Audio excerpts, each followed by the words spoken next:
बिस्मिल्लाहिर्रहमानिर्रहीम। कैसे हैं भैया आप लोग? रटना नहीं है, समझना है। SST जनरल, SST जनरल के साथ साथ अब SST साइंस और इसके अंदर बायो और first year bio chapter number 1। ठीक है भाई। अब आपको 4 वीडियोस जो हैं डेली मिलेंगी। 3 जनरल की, पाकिस्तानी स्टडी इस्लामियात और इंग्लिश, और चौथी वीडियो जो है वो SST science bio first year. मेरा मानना है कि साइंस ग्रुप को अगर आप लें ना तो फर्स्ट ईयर इंटर बहुत है यहाँ, इससे बाहर नहीं जाएगा आपका। और बड़ी बड़ी मोटी मोटी किताबें पढ़ने से, रट्टे मारने से बेहतर है आप टेक्स्ट बुक्स जो है उससे तैयारी करें। मैं भी टेक्स्ट बुक से ये सब कुछ कर रहा हूँ, जो भी आपका पेपर बनेगा टेक्स्ट बुक से ही आएगा। ठीक है भाई, तो चलते हैं। अभी इन्फॉर्मेशन आपको देता हूँ हमेशा की तरह, और उसके बाद वीडियो के लास्ट में सवाल होंगे उस सारी इन्फॉर्मेशन से जो कुछ मैं आपको बता रहा हूँ। ठीक है, और जवाब डिस्क्रिप्शन में मौजूद होंगे, नीचे वीडियो के नीचे देखें MORE लिखा होगा, मोर।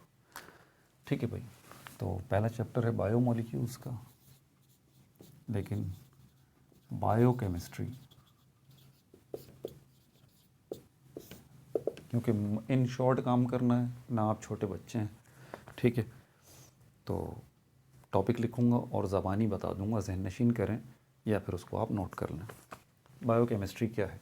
केमिस्ट्री की एक ब्रांच है, और इसमें हम करते क्या हैं, हम केमिकल रिएक्शंस को स्टडी करते हैं।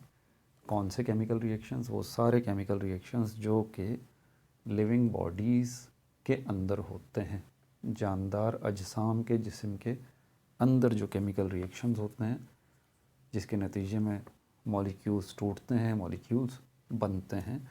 तो हम केमिस्ट्री की किस ब्रांच में इसको स्टडी करते हैं? बायो केमिस्ट्री में। ठीक है भाई। दूसरा जो पॉइंट है आपके लिए वो है बायो मॉलिक्यूल का। क्या है बायो मॉलिक्यूल? मॉलिक्यूल हैं। कौन से मॉलिक्यूल हैं? ये वो मॉलिक्यूल हैं जो कि जानदार अजसाम को बनाने वाले हैं। अब आपको पता है लिविंग थिंग सारे के सारे सेल्स से मिलके बनते हैं। आप कहेंगे सर जानदार अजसाम तो सेल्स से मिलके बनते हैं। भाई सेल्स आगे किससे मिलके बनते हैं? बायोमोलिक्यूल्स से। लेकिन आप थोड़ा सा वेट करें। सिर्फ बायोमोलिक्यूल्स से जानदार अजसाम नहीं मिलके नहीं बनते, बल्कि ऐसे मॉलिक्यूल्स से भी मिलके बनते हैं जो बायोमोलिक्यूल्स नहीं होते। ठीक है, तो ये याद रहे कि हम जानदार अजसाम में ये कौन से मॉलिक्यूल हैं जो कि लिविंग बॉडीज़ को बनाने वाले हैं। ठीक है, अब आगे चलते हैं। तीसरा पॉइंट, टाइप्स ऑफ बायोमोलिक्यूल्स। कितनी किस्मों के बायोमोलिक्यूल्स हैं जिससे आपका वजूद जो है वह बना हुआ है? टाइप्स ऑफ बायोमोलिक्यूल्स, बायोमोलिक्यूल्स 5 किस्मों के बायोमोलिक्यूल्स हैं जिससे हर किस्म के जानदार का जिस्म जो है वो बना हुआ है। उनके नाम मैं आपको बता देता हूँ। कार्बोहाइड्रेट्स, प्रोटीन्स, लिपिड्स, विटामिन्स, और जो है अपना कॉन्जुगेटेड, बल्कि विटामिन्स नहीं, सॉरी मिस्टेक हो गई। कार्बोहाइड्रेट्स, प्रोटीन्स, लिपिड्स और न्यूक्लिक एसिड्स और कॉन्जुगेटेड मॉलिक्यूल्स। ज़हन नशीन कर लें। ठीक है भाई, ये 5 किस्म के ही बायोमोलिक्यूल्स हैं जो कि आपका वजूद भी बना रहे हैं, मेरा भी बना रहे हैं, पौधों का भी बना रहे हैं, जानवरों का, परिंदों का, सबका, माइक्रो ऑर्गेनिजम्स का, सबका। ठीक है भाई। चौथा जो पॉइंट है आपके लिए, पॉलीमर। पॉलीमर क्या है? मॉलिक्यूल की किस्म है। ठीक है, और लेकिन कैसे मॉलिक्यूल्स की? ये मॉलिक्यूल्स बड़े मॉलिक्यूल्स कहलाते हैं और बड़ी बड़ी चेन्स की शक्लों में होते हैं। ठीक है, तो ऐसे मॉलिक्यूल्स को जो कि बड़े बड़े हों और बड़ी बड़ी चेन्स की शक्लों में हों, उनको पॉलीमर कहा जाता है। यहीं से 5वां पॉइंट जो है वो शुरू होता है मोनोमर का। मोनोमर का, मोनोमर क्या है? ये भी मॉलिक्यूल है। पॉलीमर बिग मॉलिक्यूल है चेन की शक्ल में, और जिस तरह चेन में कड़ियाँ होती हैं, कड़ियाँ बिल्कुल इसी तरह ये मोनोमर हैं, ये छोटे मॉलिक्यूल हैं, स्मॉल मॉलिक्यूल, स्मॉल मॉलिक्यूल। यही बहुत सारे स्मॉल मॉलिक्यूल्स इन चेन की कड़ियों की तरह आपस में जुड़ते हैं और लंबी सी जो चेन बनती है वो पॉलीमर कहलाती है। मतलब मोनोमर जुड़ते चले जाते हैं और इसके नतीजे में जो बड़ी सी चेन बनती है वो क्या होती है, एक बड़ा सा मॉलिक्यूल, लंबा सा मॉलिक्यूल, जिसको पॉलीमर कहते हैं। ठीक है भाई। इसके बाद अगले जो चीज़ है मेरे पास वो है monomer of protein. Monomer of protein. अगर प्रोटीन का मोनोमर आपसे बोला जा रहा है तो आप समझ जाइए प्रोटीन खुद क्या है, लंबी सी चेन, बिग मॉलिक्यूल, पॉलीमर। तो अगर प्रोटीन पॉलीमर है तो यकीनन मोनोमर से मिल के बना है।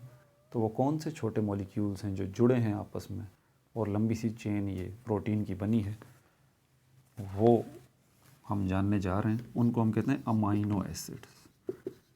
Amino acids. तो ये अमाइनो एसिड्स मोनोमर्स हैं, छोटे मॉलिक्यूल हैं जो कि जुड़े हैं, उसके नतीजे में क्या बना है, पॉलीमर।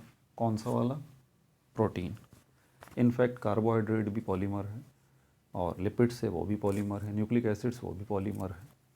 ठीक है। और कॉन्जुगेटेड मॉलिक्यूल्स वो भी पॉलीमर्स हैं। सातवां पॉइंट आपके लिए, ग्लाइकोसाइड लिंकेज क्या है। ग्लाइकोसाइड लिंकेज क्या है। आप ग्लाइकोसाइड लिंकेज कह लें या ग्लाइकोसाइड बॉन्ड कह लें, कार्बोहाइड्रेट भी एक पॉलीमर है तो वो भी यकीनन मोनोमर से मिलके बना होगा। ये मोनोमर जो कार्बोहाइड्रेट के आपस में जुड़ रहे हैं, बॉन्ड बना रहे हैं, उस बॉन्ड को हम कहते हैं ग्लाइकोसाइड लिंकेज। ज़हन नशीन कर लें और नोट भी कर लें। आखिरी जो सवाल मेरे पास आ रहा है, चीज़ आ रही है आपके लिए, वो है peptide linkage. Peptide linkage. Linkage से समझ गए होंगे कि क्या है, बॉन्ड है। ये कहाँ मौजूद है, पॉलीमर, मोनोमर, समझ में आ गया। प्रोटीन भी एक पॉलीमर है और अगर प्रोटीन पॉलीमर है तो यकीनन मोनोमर्स से मिलके बना होगा। वो मोनोमर्स अमाइनो एसिड्स कहलाते हैं। अभी मैंने आपको बताया, एक अमाइनो एसिड दूसरे अमाइनो एसिड से जब जुड़ता है तो जो बॉन्ड बनाता है उसको हम कहते हैं पेप्टाइड लिंकेज। ठीक है भाई, ज़हन नशीन हो गया। चलें अब ज़रा सवालात कर लेते हैं।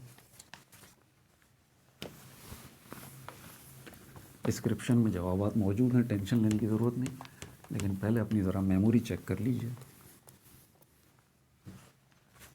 पहला सवाल मेरा आपसे ये है, केमिस्ट्री की वो कौन सी ब्रांच है जो केमिकल रिएक्शंस के बारे में बात करती है, लेकिन वो केमिकल रिएक्शंस जो कि जानदार अजसाम के अंदर होते हैं, जिसके नतीजे में बड़े बड़े मॉलिक्यूल्स छोटे छोटे मॉलिक्यूल्स में टूटते हैं, या छोटे छोटे मॉलिक्यूल्स जुड़ के बड़े बड़े मॉलिक्यूल बनाते हैं। केमिस्ट्री की उस ब्रांच का नाम बता दीजिए आप मुझे। जितनी भी लिविंग बॉडीज़ हैं सब के सब जो है वो मॉलिक्यूल्स से मिलके बनी हैं, यानी कि सेल्स से फिर मॉलिक्यूल्स से। ये मॉलिक्यूल्स जो हैं इनका एक ख़ास नाम है जो कि लिविंग बॉडीज़ को बनाने वाले हैं। जैसे कि मैं भी हूँ, मेरे हाथ, नाक, आँखें, कान सब सेल्स से मिलके बने हैं, वो सेल्स आगे उन मॉलिक्यूल्स से मिलके बने हैं। उन मॉलिक्यूल्स का एक ख़ास नाम है, वो बता दीजिए।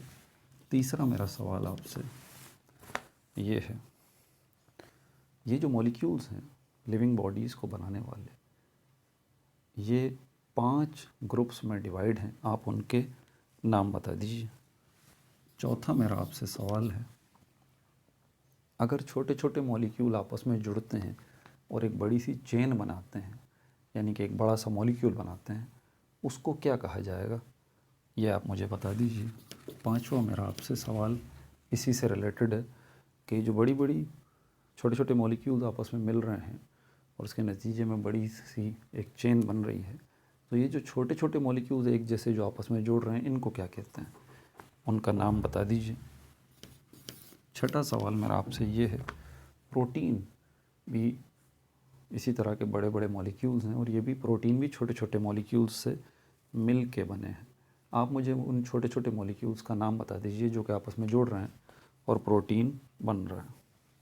7वां सवाल मेरा आपसे ये है कि ये जो छोटे मॉलिक्यूल्स प्रोटीन के आपस में जुड़ रहे हैं, तो ये जो छोटे मॉलिक्यूल प्रोटीन के आपस में जुड़ते हैं, सॉरी छोटे छोटे मॉलिक्यूल्स जो कार्बोहाइड्रेट्स के आपस में जुड़ते हैं, ये कार्बोहाइड्रेट्स के छोटे छोटे मॉलिक्यूल्स जो आपस में जुड़ते हैं, तो ये जो बॉन्ड बनाते हैं उस बॉन्ड का नाम बता दीजिए आप मुझे। ठीक है, आखिरी सवाल मेरा आपसे ये है, प्रोटीन के अंदर जो छोटे छोटे मॉलिक्यूल्स हैं और आपस में जुड़ रहे हैं, ठीक है, तो ये छोटे छोटे मॉलिक्यूल्स जो जुड़ रहे हैं आपस में और जो बॉन्ड बना रहे हैं, आप मुझे उस बॉन्ड का नाम बता दीजिए। ठीक है भाई, अपना बहुत ज़्यादा ख्याल रखिएगा। No like no subscribe, only share.